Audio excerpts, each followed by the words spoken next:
ہٹ گئے ہیں، پردے ہٹ چکے ہیں. جب پردے ہٹ جائیں تو پھر نظر آتا ہے کہ امام حسین علیہ السلام کتنے عالم پر اختیار رکھتے ہیں.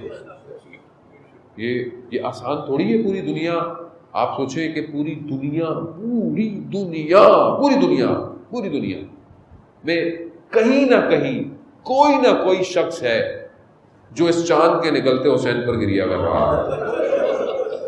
اس ٹائم پوری دنیا کا social media, T V channel, YouTube, Facebook, سب کچھ، واٹس ایپ، صرف ایک چیز، ایک نام ایسا ہے جو سب سے زیادہ ریپیٹ ہو رہا ہے، حسین.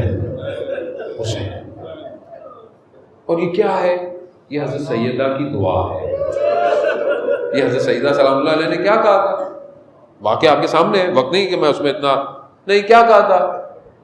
ہدیہ کیا دیا تھا بیٹے کو جب تحفے دیے جا رہے تھے؟ جب پہلی دفعہ روزہ رکھا تھا تو یہ کہا تھا، بیٹا میں تمہارے عزادار کا انتظار کروں گی جب تک وہ جنت میں نہیں جائے گا میں نہیں جاؤں. یعنی آپ یقین کریں، یہ لوگ کربلا میں ایسے کٹ مر نہیں گئے، ایسے یہ پہچان گئے تھے یہ ہے کون. یعنی آپ ذرا سی جھلک آ جائے، آپ کہتے ہیں میں فنا ہو جاؤں، اصل میں ہوں ہی نہیں. یہی صرف رہے کائنات، یہی ہے کائنات میں. جو بھی جس مقام پہ پہنچا، کسی بھی فرقے مذہب کا تھا، جب کسی مقام پر پہنچتا ہے تو اسے کچھ اور نظر ہی نہیں آتا، اسے یہی انوار الہی نظر آ رہے ہیں. یہ ہے سیدہ. عزیزان محترم، کاروان چل پڑا. اور میں نے آپ کو بہت زحمت دی، وقت طویل ہے، میں نے بھی مجلس میں جانا ہے، یقیناً آپ نے بھی جانا ہوگا کہیں نہ کہیں. عزیزان محترم، کاروان جو ہے وہ نکلا ہے. بہرحال روایت ہے علماء پہلی محرم کو امام حسین کی رخصتی جو ہے وہ پڑھتے ہیں. بہرحال میں بھی چند جملے جو ہے وہ، آپ نے گریا کر لیا، گریا آپ نے کیا، خدا آپ کو قبول کرے. لیکن بہرحال یہ تو پورا مہینہ ہے، پورے 10 دن ہے. آیت اللہ غازی فرماتے تھے اگر تم ہر وقت نہیں کر سکتے، یہ 10 دن نہیں چھوڑنا. یہ 10 دن بہت مختلف ہیں. 10 دن بہت، اس لیے کہا جاتا ہے کہ جب بھی تمہارا بھی کوئی مرے تو حسین کو یاد کرو. ہر جمعرات کو کہا گیا ہے. کیوں کہا؟ زیارت شب جمعہ جو ہے وہ امام حسین کو نہیں جا سکتے، کہیں بھی کھڑے ہو جاؤ 3 دفعہ کہا کرو صلی اللہ علیہ یا ابا عبداللہ. یہی ہے عزیزان محترم.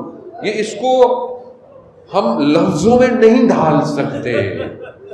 یہ تو وجود تھے کہ جو کربلا پہنچے اور فنا ہو گئے، اور ایسے فنا ہوئے، ایسے دفن ہوئے کربلا میں، آج تک وہ نور نکل کر پوری دنیا کو روشن کر رہا ہے. امام حسین، یزید کا معاملہ آپ کے سامنے، گورنر مدینہ کو آنا، گفتگو کرنا، اس کا حکم دینا، سب آپ نے سنا ہوا ہے. وہ چاہتا تھا کہ بھئی بیعت کریں.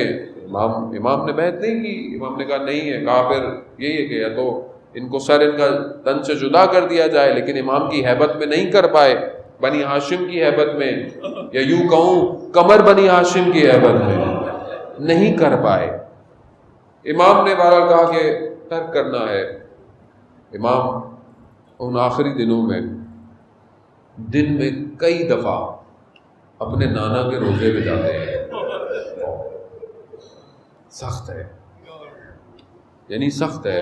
ہمارے جیسے لوگوں کے لیے حرم چھوڑنا سخت ہو جاتا ہے. آپ بھی زیارت پہ جاتے ہیں، جب آپ نکل رہے ہوتے ہیں، خدا انشاءاللہ جلد سے جلد بیماری کو دور کرے، ہم دوبارہ سے جو ہے وہ حج، عمرہ، زیارتوں پر جا سکیں. لیکن جب آپ نکلتے ہیں حرم سے تو کتنا دل ہوتا ہے آخری دن ہے، رات گزار لوں. یعنی میرا آپ کا دل چاہتا ہے کہ جب روزہ چھوڑ رہے ہوں تو رات گزار لوں صبح. اور وہ جو حسین و منی انا من الحسین ہے، اب مدینہ چھوڑ رہا ہے، اب پتہ ہے کہ واپس نہیں آنا نانا. تو اب صبح بھی جا رہے ہیں، زہر میں بھی جا رہے ہیں، شب میں بھی جا رہے ہیں. مقاتل بیان کرتے میرا مولا گیا قبر مبارک پر اپنے رخسار کو رکھا اور اپنے نانا سے رخصتی طلب کر رہے ہیں. غش آ گئی، آنکھ لگ گئی، تو اس کے اندر وہ خواب میں دیکھ لیا گیا. کہا کہ عرض کر دو جاؤ اب عراق کی طرف جاؤ، یعنی خدا کی مشیت ہے یہ، جاؤ۔ آئے انا للہ و انا الیہ راجعون کہتے ہوئے ہمارا مولا آیا، خاندان کے سب ابن عباس بڑے لوگ جمع ہیں، بھائی جمع ہیں، سب کہہ رہے ہیں کہا خدا چاہتا ہے، خدا کی مشیت ہے کہ میں عراق کی طرف جاؤں۔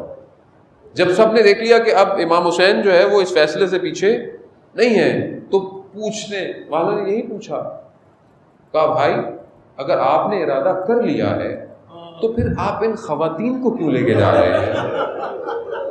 آپ ان مستورات کو، ان بچوں کو کیوں لے کے جا رہے ہیں؟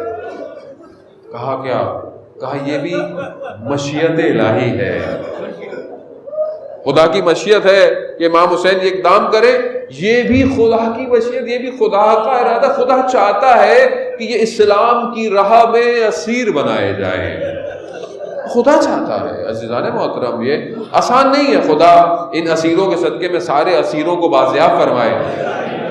عزیزان محترم یعنی یہ خوب تیاری ہو گئی، تیاری آپ کے سامنے بہرحال تیاری ہوئی، مختلف ارباب بیان کرتے ہیں، بہرحال سب جتنے لوگوں کو اجازت تھی سوار ہوئے، جتنے جا سکتے تھے گئے، جتنوں کو چھوڑنا تھا چھوڑ دیا۔ بعض مقاتل بیان کرتے ہیں کہ ایک بیٹی رہ گئی۔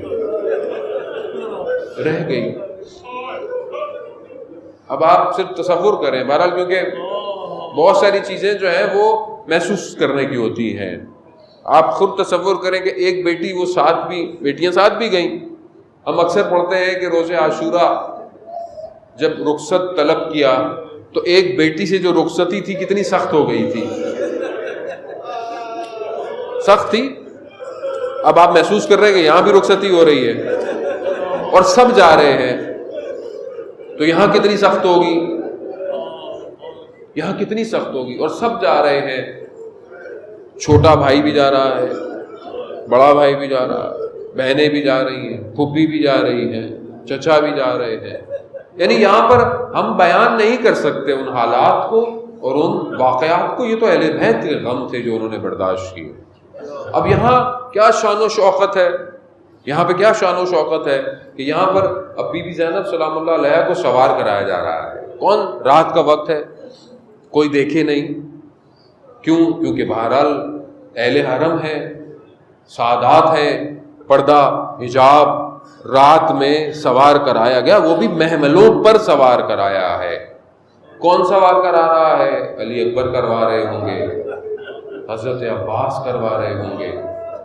اب میری بیوی جب اس طرح سوار ہوئی ہوں گی تو تصور میں یہ لانا کتنا مشکل ہوگا کہ ایک وقت ایسا بھی آئے گا، ایک وقت ایسا بھی آئے گا کہ کوئی نہیں ہوگا،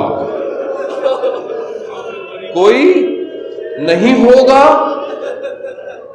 کوئی نہ ہونا ایک الگ ہوتا ہے کہ کوئی نہیں ہے، نہیں ہوں گے مگر صرف لاشیں پڑے ہوں گے کربلا میں، صرف لاشیں پڑے ہوں گے کربلا میں، اور نہ رات ہوگی بلکہ تپتی ہوئی دن ہوگا۔ داغ زخموں کے الگ ہوں گے، اپنوں کے بچھڑنے کا غم الگ ہوگا، اور محملیں بھی پردوں والی نہیں ہوگی، دامن جلے ہوئے ہوں گے، چادریں چھنی ہوئی ہوگی، اور اس سے بڑا ظلم یہ ہوگا کہ اپنوں کے سر نیزوں پہ آگے آگے چل رہے ہوں گے۔ میں کہوں گا یا زینب سلام اللہ علیہا، ارے ایک یہ سواری ہے، ایک وہ سواری ہوگی، اب تیار رہے۔ ہاں میں پھر بھی ایک لمحے پر لا کر، آپ نے گریہ کیا، خدا آپ کے گریہ کو قبول کیجئے۔ ابھی تو یہ سفر شروع ہو رہا ہے، آگے نہ جانے کتنے زخم ابھی دیکھنے باقی ہے۔ ہاں مجھے وہ کوفہ کا وقت یاد آتا ہے کہ جب میرے مولا کی حکومت تھی، جب مدینہ سے اس اہل حرم کو بلایا گیا تو جب کوفہ پہنچا تو دن تھا، جب دن پہنچا تو مولا نے کہا کہ رات کا انتظار کرنا، ان میری بیٹیوں کو رات کی تاریکی میں شہر میں لے کر آنا۔ میں کہوں گا مولا ایک 61 ہجری کا کوفہ ہے، یہی لٹا ہوا کارواں رات کو پہنچے گا، روک دیا جائے گا کہ دن کا انتظار کرو، لوگ جمع ہو جائیں، لوگ گلیوں میں جمع ہو، پتھر ہاتھوں میں اٹھا لے، پھر ان کو شہر لے کر آنا۔